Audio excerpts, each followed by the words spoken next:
Annie Dupéret vient de publier son dernier livre, Respire, c'est de l'iode.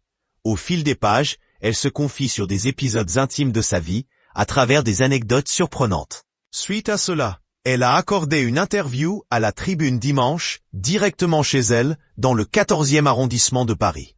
Elle a d'abord expliqué le choix de ce titre, qui est loin d'être un hasard. C'est la phrase de ma grand-mère que j'ai entendue à partir de mes 8 ans et demi, presque tous les dimanches de beau temps, a-t-elle déclaré. Avant de faire le lien avec son enfance et le traumatisme qu'elle a vécu. Je trouvais qu'elle résumait bien mon traumatisme résultant d'avoir trouvé mes parents morts dans la salle de bain, asphyxiés au monoxyde de carbone, a-t-elle glissé. Depuis ce matin-là, Annie Dupéret a culpabilisé de ne pas s'être levée de son lit, comme son père lui avait demandé. Jusqu'à l'écriture de mon livre Le Voile Noir, en 1992, a-t-elle ajouté. Je suis peut-être le seul écrivain dont les lecteurs ont changé la vie. Ce livre était un cri. La première page qui m'est venue est la non-dédicace à mes parents. Une page de violence, parce qu'obscurément je leur en voulais de m'avoir laissé orpheline à 8 ans et demi, révèle l'actrice de 77 ans. Suite à la publication de son livre, Annie Dupéret a reçu des centaines de courriers de personnes qui elles aussi avaient vécu un tel drame.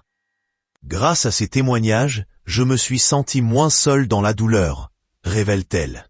En grandissant, la petite fille est devenue une jeune femme qui a bien profité de la vie dans les années 70. Cette dernière ne se cache pas d'avoir enchaîné les conquêtes. J'étais libre, sans injonction et pas souvent dans le même lit. Puis j'en ai eu marre de sauter d'un lit à l'autre au moment où j'ai ressenti ma première affection pour un homme, avoue-t-elle. Il s'agissait de Francis Perrin.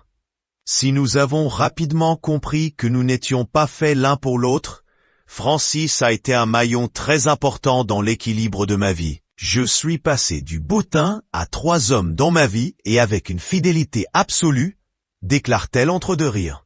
J'avais tout de suite senti que le bonhomme n'était pas facile.